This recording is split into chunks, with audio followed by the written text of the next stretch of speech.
Oh no, they went after the point that it's paused. So um, that was simply my uh, game for some reason deciding to pause. But we should have an uninterrupted stream of the game now, judging by the host time. Sorry for all the technical problems again. This has happened to me once or twice lately, and I need to make sure that I definitely get it all fixed. But for now, everything seems to be running perfectly, and hopefully this will be the last time you watch a stream with me and it ends up having technical problems at the start. Because I think I've discovered the root cause of some of the things that were bothering the stream last time. So, Spanish versus Celts.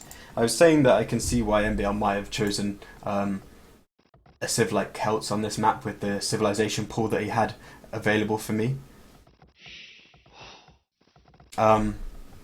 Because this game could, depending on how the players play it, it could end up being a kind of closed map late game situation. Because you can see, although this isn't like Black Forest at all, there are those kind of choke points that can potentially be walled up and some hills that can be held, and it could end up being quite a closed sort of late game scenario. But equally, it has a lot of similarities with Arabia, and particularly Green Arabia, you could say, even though it's definitely not as closed as the standard Green Arabia.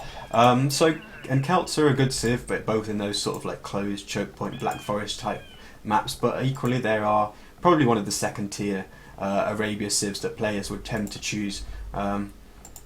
Just a very powerful, versatile civilization. So I think they're just really great on this map, and I think they'll be a popular choice for players in Call to Arms anyway, for the challengers, because obviously the champions will probably use them at some point quite early on.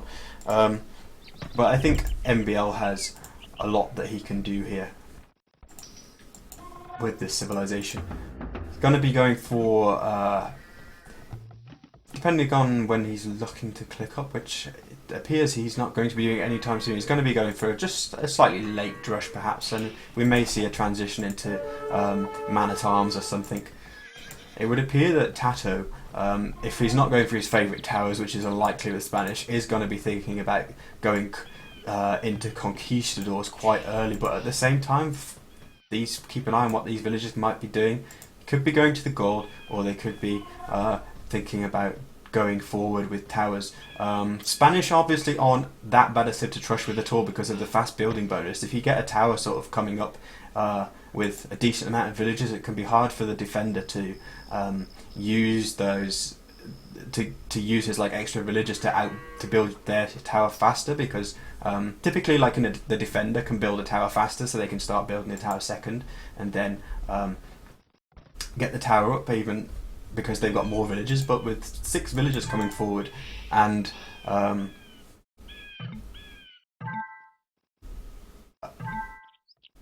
yeah, 6 villagers coming forward. I was just reading TaToH's messages in the top left. 6 villagers coming forward and Spanish building bonus. You can build towers up very, very quickly. I was just told by TaToH that MbL went to pause, so although we are behind the players, we will get that time to catch up. So I'm just going to make sure it goes on like, not go on fast speed, and we'll use the time that MbL is going to pick up his mum to catch up with the players. You can see that TaToH's coming forward and getting multiple towers up very, very quickly, whilst MbL's drush isn't going to be too effective, seeing as TaToH managed to quick wall a lot of his stuff really, really quickly, especially with a very nice quick wall on the berries here, although he does have the 2 that have gone idle.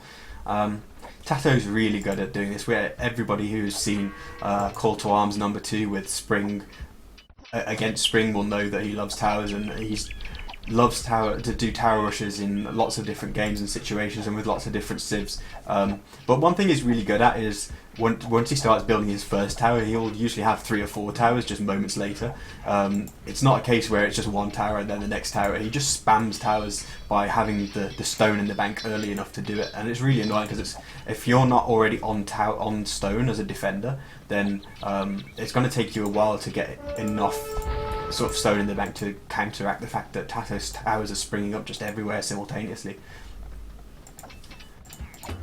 Looks like TaToH's even going to manage to take down the barracks of MbL, which is going to deny the potential for the man-at-arms upgrade if MbL chose to go for it, although given the fact that his militia are largely walled out of doing very much damage at this point, it's kind of unlikely that he would choose to spend his resources in that way. TaToH has actually taken down that barracks, and he's going to continue with his tower push in this like southwards direction, which for now it takes away the berries, and that's really nice for him to slow MbL down and to halt his food income to some extent, but also he's going to get to the gold if he continues southwards in MbL's base. Seems like these villagers that were stuck on the berries, TaToH deleted parasites to allow them to work, and then that allowed MbL to just sneak in there and pick up a kill. Lot of action going on here as TaToH tries to get up another tower. It looks like MbL is potentially going to have enough units in there, like with a militia and a few villagers, and getting up a counter tower to actually deny that.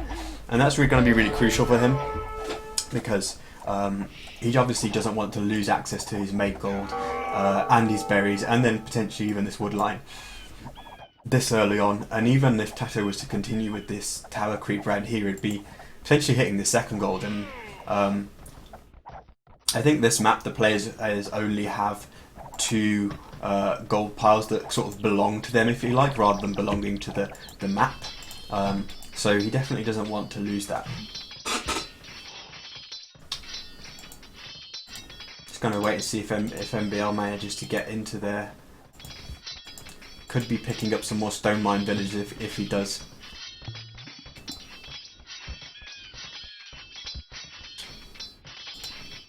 But TaToH sees it and repairs. Another tower coming up on this wood line though. MbL spotted it with the aid of this outpost. Okay, we are on the part where MbL is going to pick up his mom in his car. He said it was a 5-minute drive each way, and I guess it's been 5 minutes since they left, so it's just going to be a few more minutes until they resume.